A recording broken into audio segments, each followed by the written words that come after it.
Okay. അപ്പോൾ ഇനി അടുത്ത പോയം എന്ന് പറയുന്നത് ഇത് ബ്ലോക്ക് 3 യൂണിറ്റ് 1 തന്നെയാണ് ഈ 2 പോയം ഉള്ളത് കേട്ടോ. അപ്പോൾ അടുത്തത് എന്ന് പറയുന്നത് Coromandel fishers by Sarojini Naidu.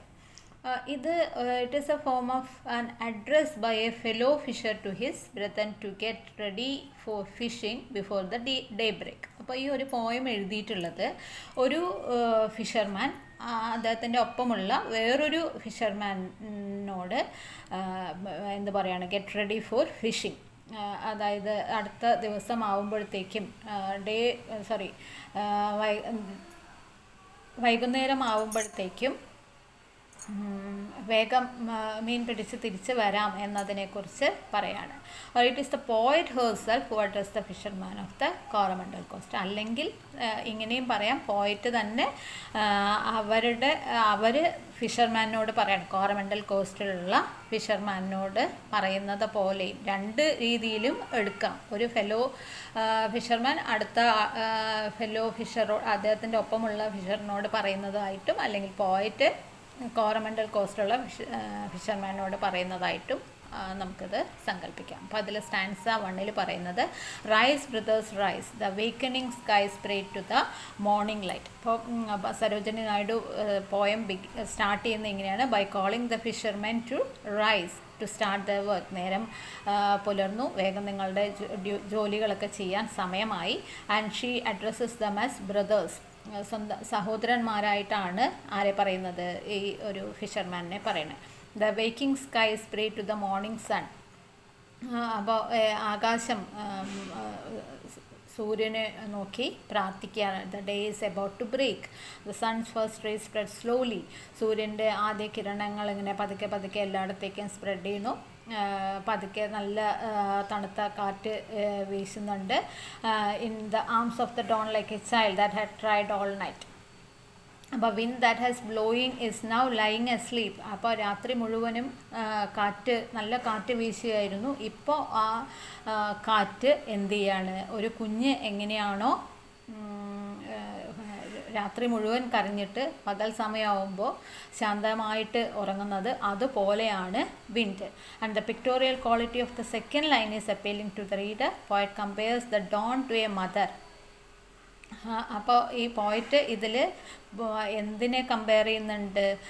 പ്രഭാതത്തെ ഒരു അമ്മയായിട്ടും അതിൽ ഉറങ്ങുന്ന കുഞ്ഞ് വിൻഡ് ആ അമ്മയുടെ കൈകളിൽ ഉറങ്ങുന്ന കുഞ്ഞായിട്ടുമാണ് പറയുന്നത്. Which is imagined as a child. Figure of speech used here is a simile, അതായത് അതിനെ കമ്പാരിസൺ ആണ്. അപ്പോൾ അതുകൊണ്ട് സിമിലിയാണ്. Then as them to gather their nets. അപ്പോൾ പ്രഭാതമായി എല്ലാവരോടും ഉണരാൻ പറയുന്നു, അവരുടെ നെറ്റ് വലകളൊക്കെ എടുക്കാനായിട്ട് പറയുന്നു. And set free the catamarans to capture the leaping wealth of the tide. അപ്പോൾ അവരുടെ വള്ളങ്ങളൊക്കെ കെട്ടിയിട്ടതൊക്കെ ഫ്രീ ആക്കി അതിൽ കയറി അവരെ കടലിലേക്ക് അവരോട് പോകാൻ പറയാണ്. The fisherman use to spread the nets on the shore to dry them after the work. അപ്പോൾ ഫിഷർമാനൊക്കെ അവരുടെ വർക്ക് കഴിഞ്ഞ് നെറ്റൊക്കെ ഉണക്കാനായിട്ടിരിക്കുകയാണ്. അപ്പോൾ അതൊക്കെ എടുക്കാനായിട്ട് പറയുന്നു. The poet is familiar with the cost line and the daily routine of fisherman. അപ്പോൾ സരോജിനി നായിഡുവിൻ്റെ ഈ ഒരു പോയം നമുക്ക് വായിക്കുമ്പോൾ തന്നെ അവർക്ക് ആ ഒരു കോസ്റ്റൽ ഏരിയയെക്കുറിച്ചും ഫിഷർമാൻ്റെ ലൈഫിൽ അവരുടെ ഡെയിലി റുട്ടീൻ എന്താണെന്നൊക്കെ കൃത്യമായിട്ട് അറിയാം എന്ന് മനസ്സിലാക്കാൻ പറ്റും.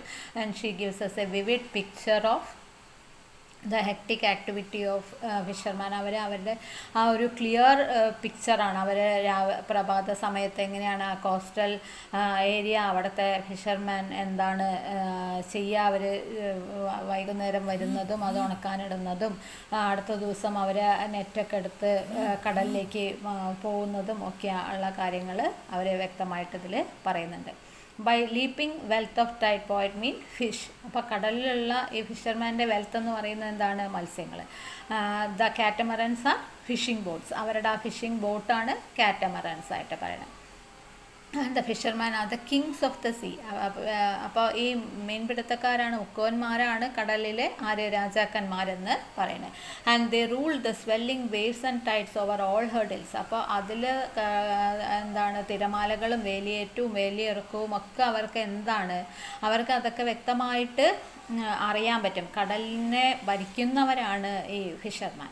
ഇനി സ്റ്റാൻസ 2 പറയുന്നത് the poet tells them that they have no time to delay. ഇനി ഒട്ടും വൈകിക്കാൻ സമയമില്ല, പെട്ടെന്ന് തന്നെ she asks them to hurry up to follow the track of the seagull's call. സീഗളിൻ്റെ ആ ഒരു ശബ്ദത്തിനനുസരിച്ച്, അതിൻ്റെ വിളിക്കനുസരിച്ച് അതിൻ്റെ പിറകിൽ പോവാനായിട്ട് ആവശ്യപ്പെടുകയാണ്.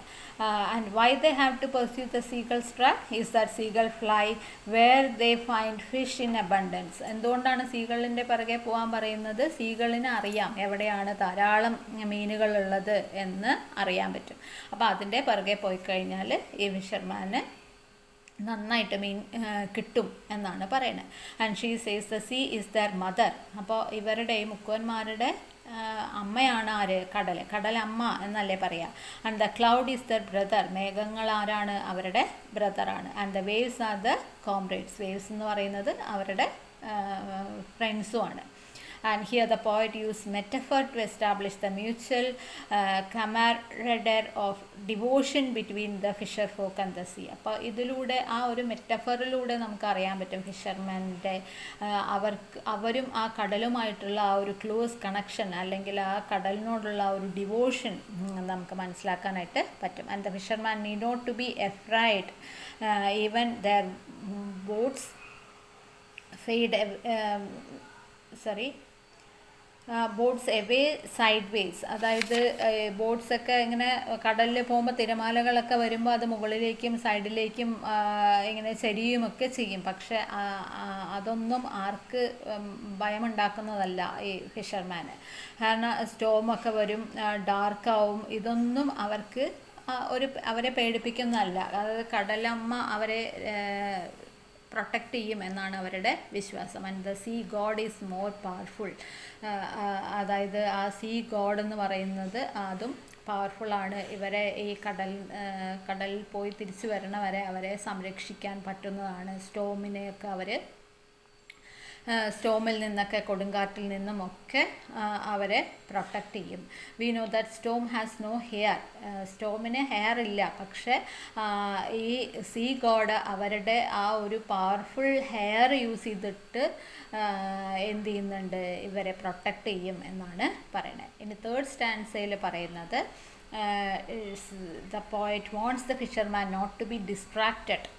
അതായത് ഇങ്ങനെ പെട്ടെന്ന് പ്ലഷർ സോണിലൊക്കെ എത്തുമ്പോൾ നിങ്ങൾ ഡിസ്ട്രാക്ട് ചെയ്യാൻ പറ്റില്ല. സ്വീറ്റ് സ്മെല്ലിംഗ് മാംഗ്രോ ഉണ്ട്, silvery beach at the full moon and happy home where they hear the voice of their loved ones. അപ്പോൾ അവിടേക്ക് പോകുന്ന സമയത്ത് നിങ്ങൾ ഒരിക്കലും ഡിസ്ട്രാക്റ്റ് ആവുന്നില്ല, നിങ്ങളുടെ ചിന്തകൾ മാറാൻ പാടില്ല. അപ്പോൾ ലക്ഷ്യത്തിലെത്തി നിങ്ങളുടെ ആ മീൻപിടുത്തം കഴിഞ്ഞ് കരയിലേക്ക് പെട്ടെന്ന് തന്നെ തിരിച്ചു വരണം. ഇവിടെ അവരെ സ്നേഹിക്കുന്ന അവരെ കാണാനായിട്ട് കാത്തിരിക്കുന്ന ഒരുപാട് പേര് കരയിലുണ്ട്. അപ്പോൾ പെട്ടെന്ന് തന്നെ അവരുടെ ജോലി കഴിഞ്ഞ് തിരിച്ചു വരാനായിട്ട് പറയാണ്. And the swelling waves, the surface spray and the wild form which are sweeter still call dum of the see of protest. She urges them to row to the edge of the blue verge. അപ്പോൾ ആ കടലിൻ്റെ അറ്റം വരയ്ക്കും നിങ്ങൾ തുഴഞ്ഞു പോകണം എന്ന് ആ ഫിഷർമാനോട് പറയണു. Where the low sky mates with the sea. അപ്പോൾ കടലിൻ്റെ അറ്റം എന്ന് പറയുമ്പോൾ കടലും ആകാശവും തമ്മിൽ ഇങ്ങനെ ടച്ച് ചെയ്യുന്ന പോലെ നമുക്ക് തോന്നും അല്ലേ കാണുന്ന സമയത്ത്. അപ്പോൾ അതുവരേക്കും പോവാനാണ് ഈ ഫിഷർമാനോട് പോയിട്ട് പറയണേ. അപ്പോൾ ഇത് message is clear that there could be enchanting distraction to dissuade them from the key cause or ease them away from the main stream of activities. അപ്പോൾ അവരെ ഡിസ്ട്രാക്ട് ചെയ്യുന്ന ഒരുപാട് കാര്യങ്ങൾ അവർക്ക് ചുറ്റിനുമുണ്ടാവാം. പക്ഷേ അതിലൊന്നും ആ ഒരു ഡിസ്ട്രാക്ഷനിലൊന്നും പെടാതെ, അല്ലെങ്കിൽ അവിടെ എവിടെയും ഡിസ്ട്രാക്ട് ചെയ്യാതെ ലക്ഷ്യത്തിലെത്തുകയും അവരുടെ ലക്ഷ്യം എന്താണോ അത് നിറവേറ്റി കഴിഞ്ഞ് ഇതിന് ശേഷം പെട്ടെന്ന് തിരിച്ചെത്താനുമായിട്ട് അവരോട് പറയാണ്. അപ്പോൾ ഈ ഒരു കോറമണ്ടൽ ഫിഷേഴ്സ് എന്നുള്ള പോയം നമ്മൾ എങ്ങനെ വായിക്കണം, എങ്ങനെയാണ് അത് മനസ്സിലാക്കേണ്ടത്? ഫിഷർമാനിലൂടെ അവരുടെ ലൈഫിനെ കുറിച്ച് പറയുന്നുണ്ട്. അവരുടെ ആ ഒരു ഹെക്ടിക് ലൈഫ് എന്ന് പറയുന്നത് ഈ hectic political activities in the independence movement, അതായത് ഇന്ത്യൻ ഇൻഡിപെൻഡൻസ് മൂവ്മെൻറ്റ് നടന്നുകൊണ്ടിരിക്കുന്ന സമയത്ത് ഒരുപാട് തിരക്ക് പിടിച്ച കാര്യങ്ങളാണ്, പൊളിറ്റിക്കൽ ആക്ടിവിറ്റീസാണ് ആ കാലഘട്ടത്തിൽ നടന്നിട്ടുള്ളത്. അപ്പോൾ സരോജിനി നായിഡുവും ഒരു ഫ്രീഡം ഫൈറ്ററാണ്. She also fought against the colonialism with fire and fervour അല്ലേ. അപ്പോൾ അവരും നാഷണൽ ലീഡേഴ്സിനോടൊപ്പം തന്നെ അവരും ഫൈറ്റ് ചെയ്തിട്ടുണ്ട്. അപ്പോൾ അവർക്ക് അറിയാം അന്നത്തെ പൊളിറ്റിക്കൽ സിറ്റുവേഷൻസ് എങ്ങനെയായിരുന്നു ഉള്ള കാര്യങ്ങളൊക്കെ അറിയാൻ പറ്റും. അപ്പോൾ ഫിഷർമാൻ്റെ ആ ഒരു തിരക്ക് പിടിച്ച ജീവിതം എന്ന് പറയുന്നത് എന്താണ്, അന്നത്തെ ആ ഒരു നാഷണാലിസവും ആ പൊളിറ്റിക്കൽ ആക്ടിവിറ്റീസും നാഷണൽ ലീഡേഴ്സ് ഫ്രീഡത്തിന് വേണ്ടി ഫൈറ്റ് ചെയ്തതും ഒക്കെയാണ്. അപ്പോൾ ഫ്രീഡം കിട്ടുന്നത് വരെ പോരാടാനാണ് ലീഡേഴ്സിനോടും സരോജിനി നായിഡു പറയുന്നത്. അപ്പോൾ അതിനിടയിൽ വേറെയും ഒരുപാട് പ്രലോഭനങ്ങൾ ഉണ്ടാവാം, പക്ഷെ അതിലൊന്നും അകപ്പെടാതെ നമ്മുടെ ലക്ഷ്യം എന്താണ്, ഫ്രീഡം കിട്ടുക എന്നുള്ളതാണ്. അത് നേടിയെടുക്കുന്നവരെ ഫൈറ്റ് ചെയ്യാനാണ് സരോജിനി നായിഡു പറയുന്നത്. ഓക്കെ, അപ്പോൾ 2 പോയം അപ്ലോഡ് ചെയ്യുന്നുണ്ട്. അപ്പോൾ ഇത് 2 വീഡിയോസ് കേട്ട് നോക്കുക കേട്ടോ.